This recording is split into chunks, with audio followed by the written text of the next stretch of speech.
Bueno, sean todos bienvenidos nuevamente. Vamos en este momento, en este culto de tarde, habiendo ya orado, vamos a continuar un poco sobre el tema que empezamos esta mañana. Muy bien, vamos a abrir nuestras Biblias directamente en Filipenses 2 otra vez, para recordar algunas cosas de las que vimos allí más temprano. Sí, Filipenses 2, vamos a leer del 4 en adelante. Bien, algunos de estos hermanos que están acá presentes ya hemos oído este tema, pero sin embargo es muy bueno recordar nuevamente, a mantener fresco en nuestra cabeza, en nuestro corazón, fortaleciendo esa fe con lo que vamos estudiando vez con vez. Bien,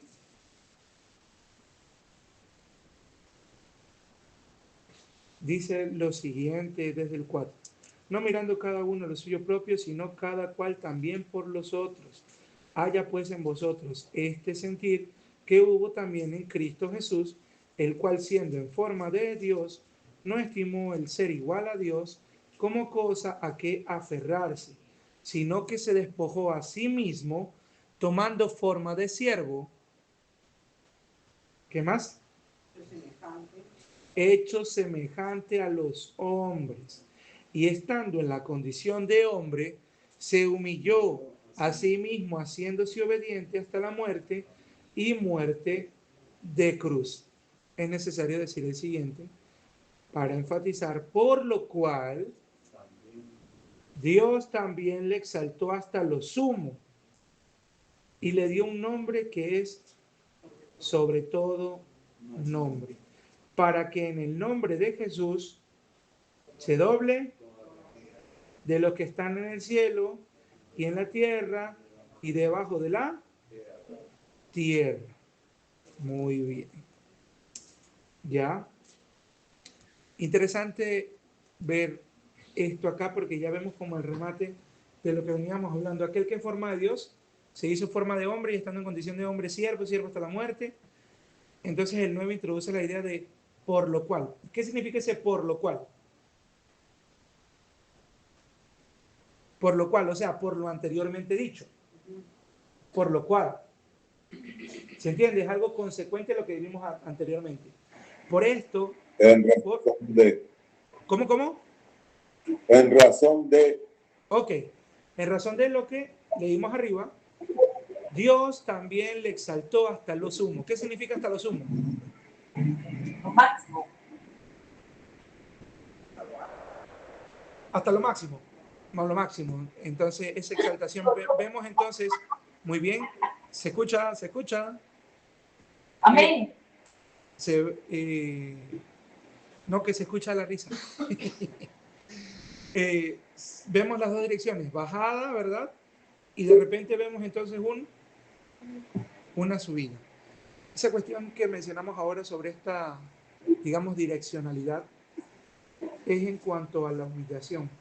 ¿Será que la Biblia nos dice en algún lugar sobre esto mismo? ¿Testificará la palabra de Dios en algún lugar de esto que hemos visto? Claro que sí. Vamos a ir al libro de Timoteo, el hermano amigo varón genial Timoteo. Timoteo, que Pablo tenía que decirle muchas cositas para que las hiciera bien. Gracias a Dios Timoteo escuchaba. Primera, segunda. La primera.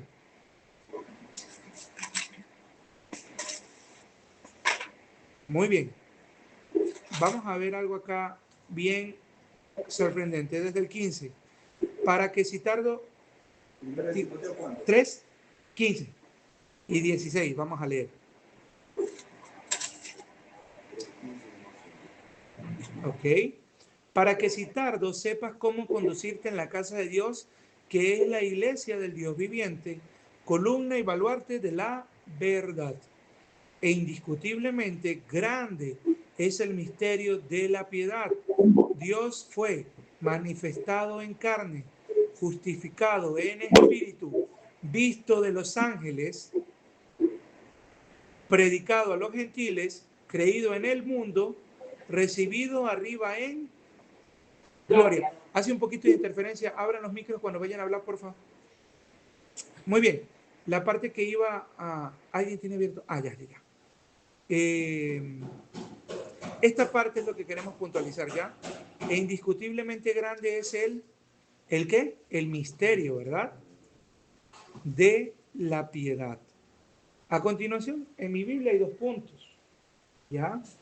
Y la primera línea en toda esta frase consecutiva, en esta línea de frases, en esta oración compuesta, lo primero que dice es que Dios fue manifestado en carne. Nosotros tal vez de tanto escucharlo lo tenemos en la normalidad de lo que es, bueno, para nosotros, valga la redundancia, algo normal, ¿no? Pero no es una idea que la gente mucho contempla. Eso de que Dios, el que es sublime, el que es por sobre todo, el de lo alto, aquel que está en una gloria inaccesible, venga y se presente junto con el humano, no es una idea que tal vez muchas personas tengan clara. Y vemos que de una u otra forma, desde antes, ya se manifiesta ese mismo espíritu. ¿Dónde? Vamos a ir rápidamente al libro de Daniel y vamos a ver que esto es una idea, la idea que va en contra de esto, es una idea que viene específicamente no solo de Babilonia espiritual, sino inclusive de Babilonia física, literal, ¿ya? Sabemos que esa figura es ampliamente aplicable si lo vemos de la siguiente manera. Vamos a Daniel, capítulo 2, versículo 11. Dice, en el contexto de, vamos desde el 10. Los caldeos respondieron delante del rey y dijeron, no hay hombre sobre la tierra que pueda declarar el asunto del rey. Además de esto, ningún rey, ni príncipe, ni señor preguntó cosas semejantes a ningún mago, ni astrólogo, ni caldeo, porque el asunto que el rey demanda es difícil y no hay quien pueda declarar al rey, salvo los dioses cuya morada no es con la carne. ¿Ven el contraste con lo que vemos acá en Timoteo? Dios fue manifestado en carne. ¿Quién pensaba que la morada de los dioses no podía estar con la carne? Estos brujos babilónicos, ¿verdad? Todo aquel que niegue que el Señor ya puede morar entre la carne, pues está pensando de la misma manera. Y eso la Biblia vemos que le llama, Pablo le llama acá, el misterio de la piedad. ¿Por qué misterio si nos están diciendo claramente qué es lo que pasa allí? Porque es un misterio que se nos explique cómo es que esto puede suceder. ¿Se entiende, no? Se pudo haber escogido cualquier otra palabra, pero ahí dice que es un misterio. ¿Estamos entendiendo hasta ahora? Disculpen el ruido del fondo, están arreglando algo acá cerca. Ahora, amén. Muy bien. Ahora, Lo entendido. Muy bien, podemos ver, vamos a ver qué sería lo contrario a esto. Vamos a Segunda de Tesalonicenses, unas hojitas más atrás. Segunda de Tesalonicenses, y vamos a leer el verso 3 y 4. Segunda de Tesalonicenses 2, 3 y 4. Segunda de Tesalonicenses capítulo 2, versículos 3 y 4. Dice, nadie os engañe en ninguna manera, porque no vendrá, ojo, no vendrá, sin que antes venga la apostasía y se manifieste el hombre de pecado. Excusa. Dígame, hermano. Tesalonicenses 2. Sí, segunda de Tesalonicenses 2. Segunda. Sí, segunda. Ah, segunda. Segunda de Tesalonicenses 2. 3, 4. Sí, vamos a leer desde el 2 para tener un poquito más de contexto por si acaso, ¿ya? Ya. Que no os dejéis conmover o mover fácilmente de vuestro modo de pensar, ni os conturbéis ni por espíritu ni por palabra, ni por carta como si fuera nuestra, en el sentido de que el día del Señor está cerca.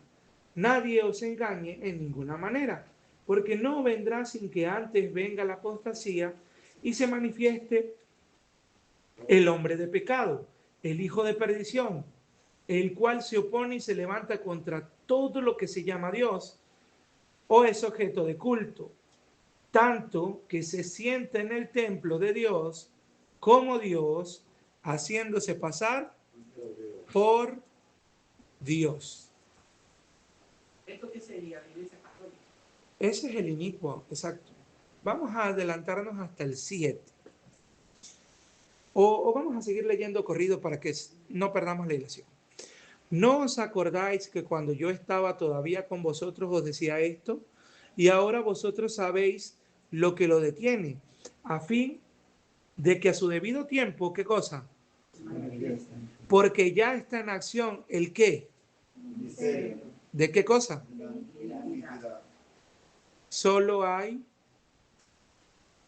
que hay quien al presente lo detiene hasta que él y entonces se manifestará aquel inicuo a quien el Señor matará con el espíritu de su boca y destruirá con el resplandor de su.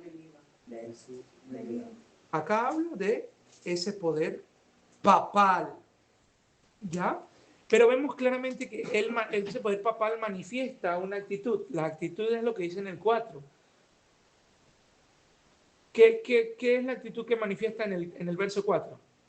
El cual se opone y se levanta contra todo lo que se llama Dios o es objeto de culto, tanto que se sienta en el templo de Dios como Dios haciéndose pasar por Dios. O sea, una criatura, una creación, se quiere hacer pasar por él. Creador, exacto, por Dios. Entonces vemos que Pablo le llama a eso misterio de la iniquidad. ¿Se dan cuenta que acabamos hace ratito de leer el misterio de la piedad? Ahora se presenta acá el misterio de la iniquidad. ¿Se dan cuenta? Vamos a puntualizarlo en términos tal vez un poco más claros. A lo que se le llama el misterio de la piedad es Dios manifestado en carne. Lo que leímos en Filipenses. El que era en forma de Dios no estimó el ser igual a Dios como cosa que aferrarse y se hizo hombre, se hizo criatura. ¿Ya? El creador se hizo criatura, o sea, se humilló. Pero acá vemos el misterio de la iniquidad, donde la criatura se quiere hacer Dios. También es igual de inexplicable cómo, no es que lo logre, sino que cómo esto podría ser, o sea, verdaderamente el origen de este egoísmo extraño es una cosa que explicarlo es tratar de justificarlo. Esto viene del espíritu del enemigo que sabemos claramente que siendo quien era, ¿qué quería hacer? Quería ser parte de los concilios celestiales, quería ser parte de Dios, digamos, sin importar que solo el Padre y el Hijo tenían esa prerrogativa. ¿Ya? Es fácil. Ahora que lo vemos así, vemos la direccionalidad de los dos espíritus. El espíritu de Dios se humilla, quien tiene el espíritu de Dios manifiesta humildad y quien tiene el espíritu del enemigo manifiesta superioridad. De paso sin tenerla. Ahora, la palabra de Dios me está diciendo de forma clara, ya viendo este ejemplo, que se aplique el principio bíblico tanto presentado en el mismo texto de Filipenses, donde después que el Señor se humilló, ¿qué hizo Dios? Le exaltó. Ahora, el libro de Mateo, vamos a Mateo.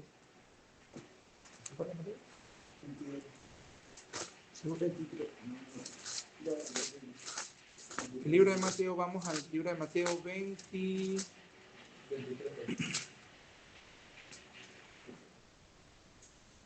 23, 12. 23, 12. Desde el 11 dice, el que es mayor de vosotros, el que es el mayor de vosotros, sea vuestro siervo. Porque el que se enaltece será, y el humillado será. Cristo se hizo hombre y ha sido. Cristo se hizo hombre, al hacerse hombre ha sido humillado, pero por Dios ha sido enaltecido. Satanás quiso ser como Dios, ¿qué ha sido? ¿Aplica el texto que estamos viendo acá? Perfectamente. Ahí vemos la diferencia entre el Espíritu de Dios y el espíritu del diablo. Más temprano hablábamos sobre la mente de Cristo.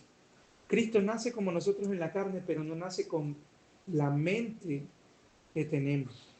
¿Por qué? Porque la Biblia es clara. Vamos a hacer una ligera mención, que no hicimos tanto detalle ahora más temprano, pero ahora sí lo podemos hacer. Uno está en Mateo 1, 20 y 21 y el otro en Lucas 1, 35.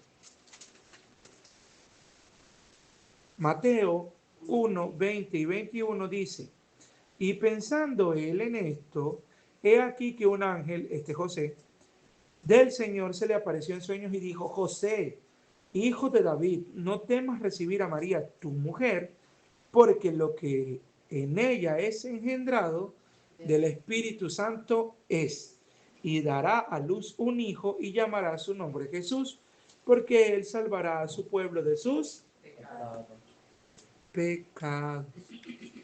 Libro de Lucas 1:35 dice lo siguiente.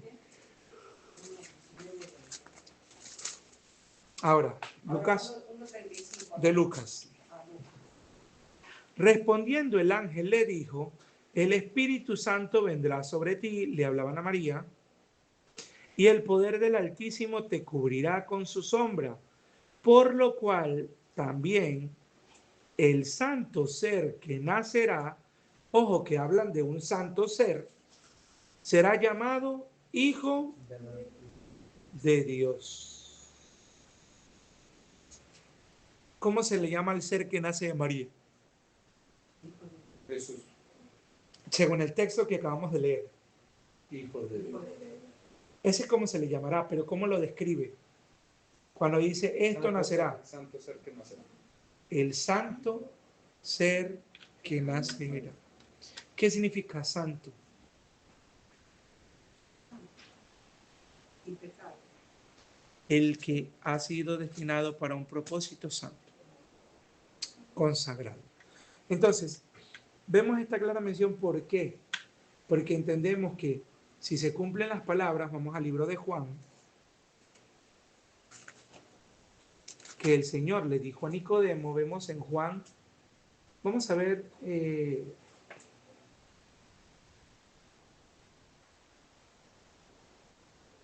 3, Juan, el verso 3, dice, respondió Jesús y le dijo, de cierto te digo, que el que no naciere de nuevo no puede ver el reino de Dios. 4. Nicodemo le dijo, ¿cómo puede un hombre nacer siendo viejo?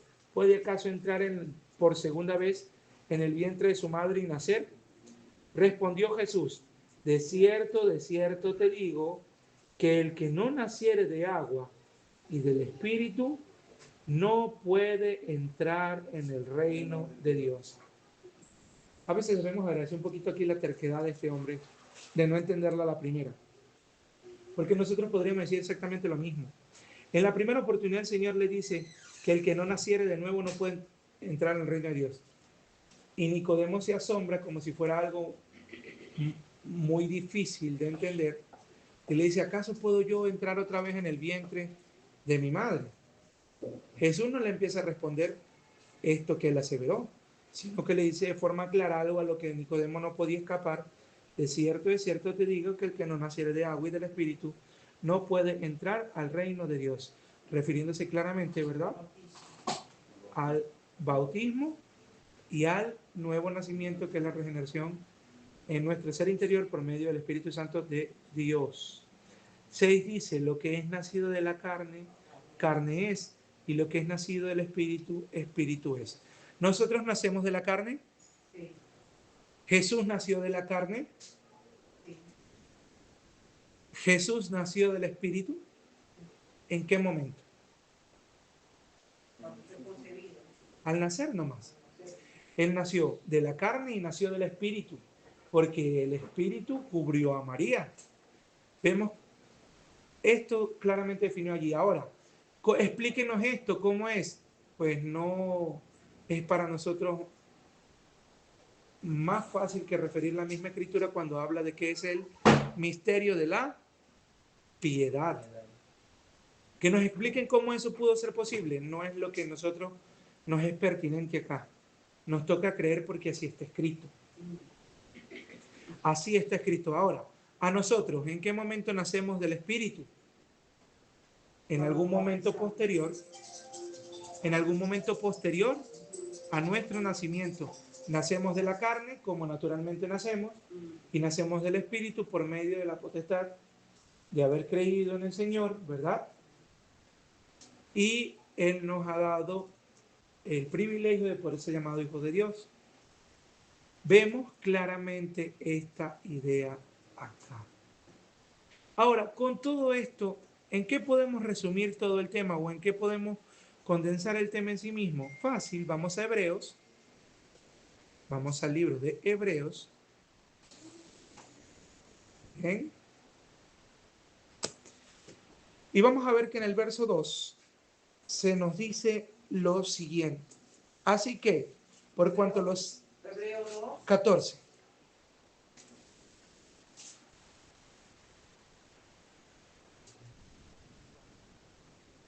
Así que, por cuanto los hijos participaron de carne y sangre, Él también participó de lo mismo, para destruir por medio de la muerte al que tenía el imperio de la muerte, esto es, al diablo, y librar a todos los que por temor de la muerte estaban durante toda la vida sujetos a servidumbre, porque ciertamente no socorrió a los ángeles, sino que socorrió a la descendencia de Abraham, por la cual debía ser en todo semejante a sus hermanos, para venir a ser misericordioso y fiel sumo sacerdote en lo que a Dios se refiere, para expiar los pecados del pueblo. La pregunta es lo siguiente. Muchas veces, vamos a hacer la pregunta después de lo siguiente. Muchas veces entendemos de forma clara algo que es verdad. Jesús nace con nuestra carne, pero no todo el tiempo tenemos bien claro lo que hablamos esta mañana, de que Jesús nació con nuestra carne, pero no con nuestra mente.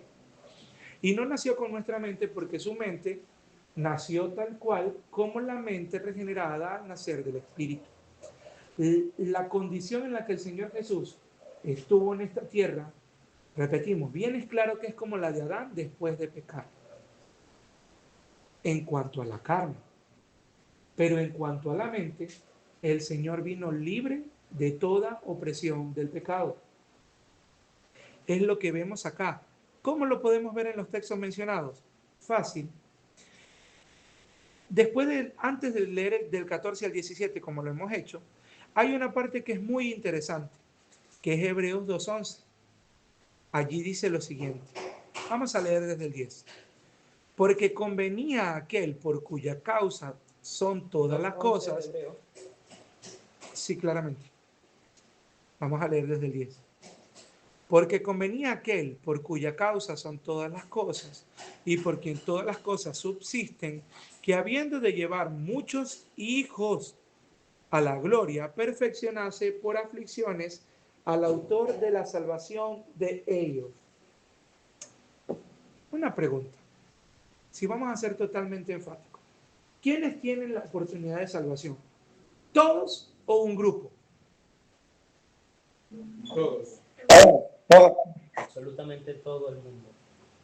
¿Todo el mundo o una partecita nomás? ¿Quiénes tienen la oportunidad de salvarse? ¿Todos o solo nosotros? Todos. Todos los seres humanos. Ya, ahora cambiemos la pregunta. ¿Quién de forma efectiva se salvará? ¿Todos o algunos nada más? Y esos algunos que se salven, ¿qué condición deben cumplir? ¿O qué van a tener ellos en común para haberse salvado?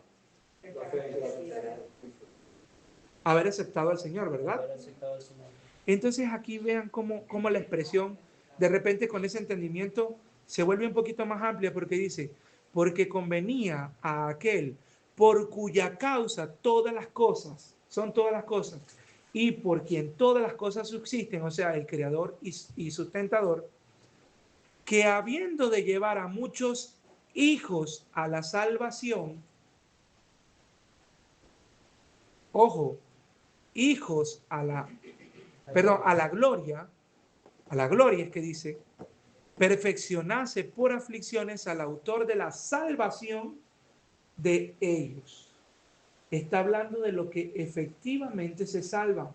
No está hablando de los que tienen la oportunidad de ser salvos. Está hablando de los que les llama la Biblia hijos. ¿Se dan cuenta que hay una palabra que dice hijos, habiendo de llevar a muchos hijos? Porque estos hijos, para ser llamado hijo, hay que tener el Espíritu del Señor en nuestros corazones, el cual clama, Abba Padre. Gálatas, ¿qué dice? Por cuanto sois humanos, por cuanto sois personas, por cuanto sois hijos, Dios envió a vuestros corazones el Espíritu de su Hijo, el cual clama, Abba Padre. Por lo tanto, también lo vemos cuando dice el autor de la salvación de ellos, porque Él es el autor de la vida de todas las personas, eso sí. Pero el autor de la salvación, de forma efectiva, es solo de aquellos que lo aceptan. No de los que el Señor tiene predestinados, porque eso no es lo que estamos hablando acá. No estamos hablando que el Señor tenga un grupo selecto de personas que se van a salvar y otras que no. Estamos hablando de quienes específicamente cogen del Señor ese atributo. El Señor es mi Salvador, es el autor de mi salvación, por lo tanto soy salvo, porque Él me salvó. Esos hijos son salvos. Verso 11, porque el que santifica, ¿quién es el que santifica? No lo creemos de forma clara. ¿Quién es el que santifica? Jesús. Y los que son santificados, ¿quiénes son santificados? ¿Todas las personas del mundo? No. Todas las personas del mundo tienen la oportunidad de ser santificados. Pero ¿quiénes de forma efectiva son santificados? Los que no han Los aceptado. santos. Los que son hijos. Se dan cuenta que hay que tener mucho tacto, mucho tino cuando hablamos esto. Porque repetimos, no estamos hablando de que haya algún tipo de predestinación extraña. Estamos hablando de la razón efectiva de las palabras. La salvación se hace efectiva solo y únicamente en los que lo aceptan. La salvación no se hace efectiva en los que no lo aceptan. Pero eso no quiere decir que el Señor no ha dado la oportunidad de salvación. No estamos hablando de amor aplicado ni de misericordia siquiera. El texto de Juan 3:16 dice, porque de tal manera amó Dios al mundo, que ha dado su Hijo unigénito, para que todas las personas del mundo se salven y tengan vida eterna. ¿Dice eso el texto? No sé. Dice, para que todo aquel que en Él cree. ¿Todo aquel que en Él cree es hijo? Sí, ¿verdad? ¿Todo aquel que en Él cree es salvo? Todo aquel que en Él cree. Sí. Creyendo como que le acepta, como Señor Jesucristo y será salvo, tú y tu casa, muy bien. Entonces, ¿todo aquel que cree en el Señor Jesucristo es llamado hijo de Dios? Sí. Vamos, porque parece que lo estuviéramos dudando. No. Amén, amén, ¿Todo aquel que cree en el Señor Jesucristo es santificado? amén. ¿Por quién? Por Cristo. Entonces el texto en el 11 dice, porque el que santifica, Cristo, y los que son santificados, sus hijos, sus santos, su pueblo, nosotros. Amén. Amén. Amén. Amén, amén. Dice el texto, de uno son todos, por lo cual no se avergüenza. ¿Quién no se avergüenza? Jesús, de llamarlos hermanos, diciendo, anunciaré a mis hermanos tu nombre, en medio de la congregación te alabaré. ¿La congregación de qué? De los santos. La congregación de esos hermanos. La congregación de esos fieles. Y otra vez, yo confiaré en él. Y de nuevo, he aquí yo y los hijos que Dios. Así que por cuanto los hijos, dense cuenta porque aquí llegamos al asunto, los hijos, ya hablamos, los santificados, ¿verdad? Los que son justos, ¿verdad? Los que han nacido de nuevo, ¿verdad? Voy a volver a decir, nosotros, amén, ¿verdad? Amén. Por cuanto los hijos participaron de carne y sangre, ¿tenemos carne y sangre? Él también participó de lo mismo para destruir por medio de la muerte al que tenía el imperio de la muerte, esto es al diablo, y librar a todos los que por temor de la muerte, y la muerte es producto del pecado, estaban durante toda la vida sujetos a servidumbre, porque ciertamente no socorrió a los ángeles, sino que socorrió a la descendencia de Abraham. ¿Quiénes son los hijos de Abraham? En la carne. No, los que son hijos de fe son hijos de Abraham. ¿Quiénes son hijos de fe entonces? Nosotros, los que creemos. Amén, hermano. Por lo cual debía ser en todo semejante. Fíjense, porque aquí es donde viene la cuestión. En todo semejante. Repito, en todo semejante a sus hermanos, para venir a ser misericordioso y fiel sumo sacerdote en lo que a Dios se refiere para expiar los pecados del pueblo. En este contexto, el Señor es como nosotros, pero de forma clara, para efectos de nosotros, nosotros somos como Él. Él nació como nosotros y nosotros debemos nacer como nació Él. ¿Se entiende? Él nació de la carne, nosotros ya cumplimos ese requisito. Chévere, ¿verdad? No nacemos diferente. Pero ¿qué otro requisito entonces está? Nacer del Espíritu como lo hizo Él. Dicho de otra forma, Él nació como nosotros, pero nosotros no nacemos como Él hasta el momento en que le aceptamos.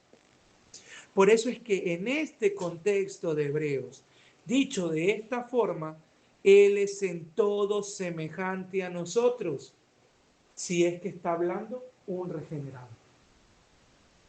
Si una persona natural estuviera diciendo estas palabras, diciendo, Jesús es semejante a lo que soy yo, se referirá solo a la carne, pero no a su mente. Se referirá solo al nacimiento en la carne, pero no al nacimiento en el espíritu. Porque la persona que no haya nacido de nuevo no puede decir que Jesús es como Él. ¿Se entiende? Puede decir que Jesús nació como Él en cuanto a la carne, pero no puede decir que el Señor Jesús manifiesta de forma interna lo mismo que Él piensa. El Señor Jesús no dejó doblegar ni por un segundo su mente a su carne. De hecho, esa es la forma en cómo actúa nuestro Dios en contraposición al enemigo. Ya vimos cómo es su actitud en cuanto a las cosas que suceden. Dios es humilde, se humilló por nosotros, Satanás se exaltó por él propio, no pensando en nosotros, ¿no? Sino por su propio egoísmo. Y esa misma actitud se ve reflejada ahora en que no quiere él que nosotros seamos como Cristo. ¿Cómo actúa en nosotros? Él, con el dominio de la carne, quiere doblegar nuestra mente. Dios, con el dominio de nuestra mente, quiere doblegar nuestra carne. ¿Se entiende? Satanás, fuera de nosotros, en nuestra carnalidad, tiene la batalla ganada. Siempre y cuando nosotros nacemos de carne, siempre vamos a hacer las cosas de la carne. Lo dice Romanos, ¿verdad? Las cosas del espíritu y las cosas de la carne son exactamente contrarias. O como lo dice justamente en Romanos 8:3. Vamos a leerlo, lo que dice. Vamos a leer claramente lo que el Señor expresó en su palabra en Romanos 8:3. Dice, Porque lo que era imposible para la ley, por cuanto era débil por la carne, Dios enviando a su Hijo en semejanza de carne de pecado y a causa del pecado, condenó al pecado en la carne. Muchas veces no entendemos esto. ¿Cómo que condenó al pecado en la carne? Exacto. Solo lo dejó habitar allí, pero nunca pasó a su mente. Lo condenó, lo amarró únicamente a la carne. No salió de allí, o mejor dicho, no entró más adentro que allí. ¿Estaba tentado a sucumbir el Señor en el pecado, en la tentación? Claro que sí, como nosotros, pero nunca dejó que eso penetrara a su mente y nunca concibió en su mente el pecado y no se exteriorizó a sus miembros, pero estaba en su carne, estaba allí. Ahora, más adelante, cuando en el 7 nos dice, por cuanto los designios de la carne son enemistad contra Dios, porque no se sujetan a la ley de Dios, ni tampoco pueden. ¿La carne puede sujetarse a la ley de Dios? No. ¿Verdad que no? Entonces vemos de forma clara cómo es que aplicamos este tema. La carne sola siempre va a pecar. La carne sola siempre va a caer. Pero cuando el ser humano acepta al Señor, aunque siga teniendo la carne, porque no cambia corporalmente, no cambia su cuerpo, sí cambia su mente. Y puede, al igual que Cristo, por Cristo mismo vivir en él, condenar al pecado en la carne. Repetimos cómo es la forma. Satanás gobierna nuestra carne. Él es dueño de eso. Naturalmente, todo el ser que nace, nace hijo de ira, hijo de él. Pero con la mente de Cristo, esa carne no queda sin efecto. Dijera Pablo, ya no vivo yo, sino que vive Cristo en mí. Siendo que somos carne, es como, podemos seguir teniendo esta respiración, esta cuestión, pero para efectos del mensaje que estamos tratando de enfatizar en este momento, estamos muertos al pecado. Muertos al pecado, porque la carne lo único que puede hacer es pecar. Si tú quitas lo único que algo puede hacer, pierde su efecto. Una máquina, un taladro, el ventilador, un aire acondicionado. Si el aire acondicionado pierde su facultad de volver frío el ambiente, ese aire acondicionado ya no sirve. En otras palabras, se murió el aire acondicionado. Si el teléfono ya no enciende más, ya no hace llamadas, no manda mensajes, no puedo entrar a WhatsApp, no puedo entrar en internet, no prende más, ese teléfono está muerto. Es más, cuando vamos al técnico nos dice, tu placa está muerta. Tienes que comprarte otro, cambiarlo, X. La inutilización de un objeto para lo que el objeto ha sido usado, mata el objeto.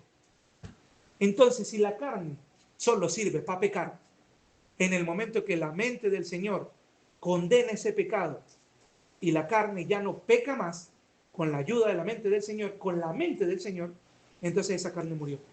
Y de esa forma es que podemos entender todo esto que parece poesía, pero en realidad es práctico. La carne muere cuando ya no hace lo que le da la gana. Amén. Se muere de hambre, pues. ¿Entiendes? Amén, que se muera, hermano. Ya. Ahora, hay costumbres, ¿no? El catolicismo romano sacó una sección específica analizando, por ejemplo, esto. ¿Y qué hacen ellos? Toman un látigo y empiezan a pegarse en la carne, ¿verdad? ¿Verdad? Sí. Pero también hay otro tipo de personas que ese tipo de flagelos les gusta. El ser humano llega a un punto de corrupción tan grande y tan absoluto que inclusive le gusta sufrir. Se le llama masoquismo a eso, ¿verdad? Así se le llama. ¿Será que darnos golpecitos va a sucumbir a la carne? Depende de los golpecitos. No, pero va a ser que dejemos de pecar. O sea, No. ese es el punto. ¿Va a sucumbir la carne en el sentido que lo que estamos hablando? No, para nada. La puede inutilizar, como hacían los exorcismos católicos hace muchos años, ¿no? Que venían a alguien y supuestamente le estaban exorcizando o exorcizando a algún ser y lo exorcizaban hasta que moría y decían, antes de morir, vio la luz. El demonio lo O dejó. sea, claro, mira, el demonio lo dejó justo antes de morir. Claro, quedó inutilizado. Mataban la carne y creen ya vio la luz. No es así. Nuestra carne muere aún siguiendo nosotros respirando. No estamos hablando de la funcionabilidad de la vida, estamos hablando de un propósito. Y ya lo dejamos claro. El Señor mata esa carne, la deja inactiva, inutilizada por efecto de su Santo Espíritu y su mente en nosotros. Amén. Está dando Amén. contrario.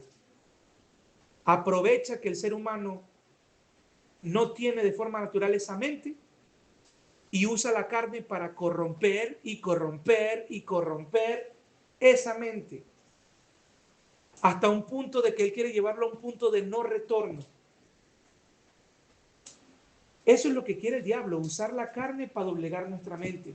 El Señor nos invita a que le abramos ese corazón, esa mente. Si dejamos que el Señor domine nuestra mente, Él se encargará de todo lo demás en nuestra carne. Y eso es lo que vemos acá. Eso es lo que vemos aquí. Ese misterio de la piedad contra el misterio de la iniquidad. No solo basándose en cómo hicieron ellos las cosas en su determinado momento, sino cómo actúan inclusive hasta hoy en día. ¿Podemos ser redimidos? Sí, con la ayuda del Señor. ¿Podemos ser salvos? Sí, con la ayuda del Señor. Amén. Ahora, ¿puede haber cosa alguna que nosotros hagamos que podamos hacer? Para nada. Este es un mensaje para todos aquellos que piensen, ¿verdad? Que debemos repetirle a todos aquellos que piensen que aceptar al Señor es empezar a hacerle caso. Les daremos una noticia, no podrán hacerlo. Porque si siguen pensando que obedecer al Señor es una decisión y que todo eso es un fatal error, el ser humano no puede decidir obedecer al Señor porque Él es carne. Siempre va a ser lo contrario. Así como nosotros no decidimos pecar, así como estas personas que creen esto a medias creen que las tendencias son eso, tendencias, así como tendemos a pecar, porque no decidimos nosotros pecar, sino que pecamos porque eso somos pecadores. Las cosas que queremos hacer, no las hacemos y reina ese pecado en nuestra carne. Asimismo, tampoco podemos decidir obedecer. El ser humano no puede hacer nada más que aceptar a Cristo. Y ese es el centro de este mensaje y la conclusión final del mensaje de la mañana. El Señor ha vencido porque Él es nuestro Dios, por el Espíritu Santo morando en Él de forma natural, porque desde un principio así ha estado en Él y en su propósito. En nosotros debe reinar de forma sobrenatural. Dejemos que el Señor haga su trabajo en nosotros y todo lo demás, pues el Señor irá añadiendo. Busquemos primero su reino, busquemos primero a su Hijo y todo lo demás vendrá por añadidura. Amén. Amén. Que Dios le bendiga y que bueno, en este momento vamos a cantar para ya despedir.